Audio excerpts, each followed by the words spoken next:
We booked excursions at 8 of the 9 ports. However, not a single excursion was booked through Viking. In this video, I will explain why we didn't book any excursions through Viking Cruises. And at the end, I'll share 3 things to consider before you decide what's best for your next Viking cruise. And that's Koa in the background. Looks like sniffing my wine bottles. Let me start by saying that cruising with Viking Ocean is truly a magical experience. If you have been or you are lucky enough to be able to cruise with Viking Ocean, they will not disappoint. We loved every aspect of our cruise, from the ship to the amenities and all of the crew. Further, Viking does a fantastic job of providing a wide range of excursions, including a free excursion at each port, which is typically some type of walking tour.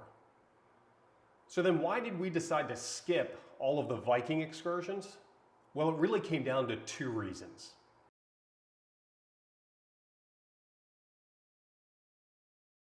When you book an excursion through the cruise line, you would think that you would get similar pricing, or maybe even cheaper because they get special group pricing.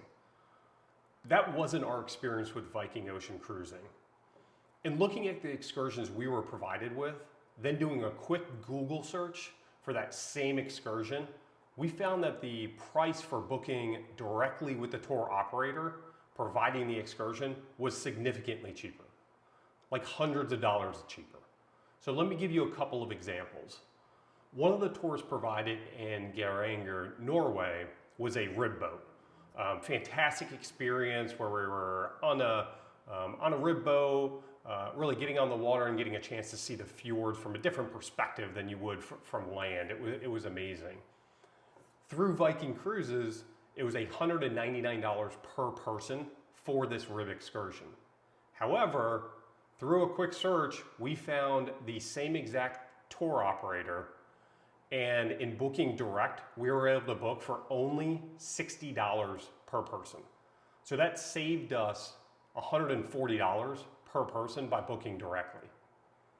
Another example is on Shetland. In Scotland, we booked a seabird tour. It was a very similar seabird tour to what Viking was offering as part of their excursions. However, through Viking, that seabird tour was $309 per person. The seabird tour that we booked through a tour operator was only $50 per person. It was a different operator. However, it was actually a nicer boat, and it was the same amount of time on the excursion.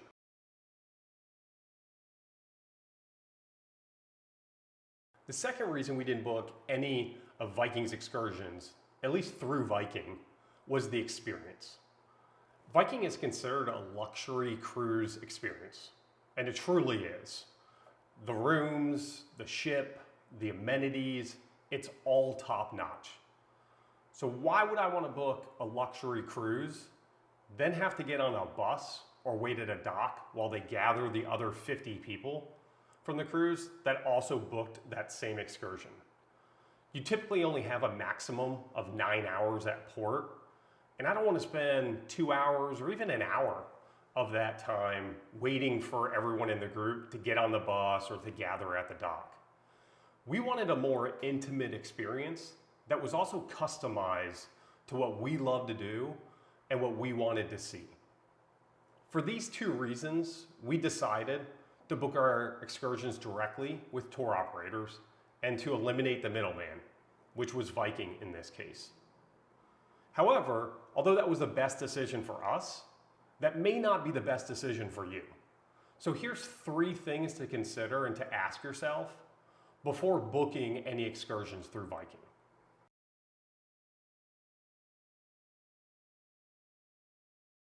How close is the excursion destination from the port? Most of the time, these tour operators are located right at the docks, so that way they can best serve the cruise line passengers. If you're close, within walking distance, you're almost always better off booking directly at the tour operator.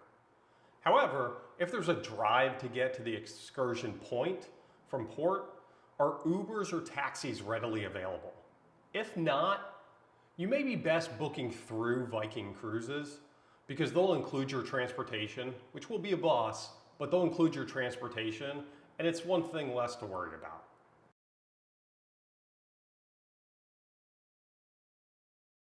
What is the price for the same or a similar excursion if booked directly? A quick search on Google could save you hundreds of dollars and provide you with a better overall experience. However, before booking directly, verify their cancellation policy in the rare event that your ship can't get to port for some reason, such as bad weather.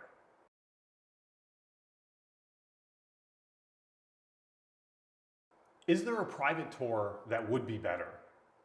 We opted to book 2 private tours while on our cruise.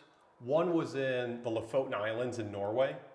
And the reason that we did this is because by booking a private tour, it allowed us to customize the itinerary, which actually ended up allowing us to see all of the islands and all of the sites that we wanted to see.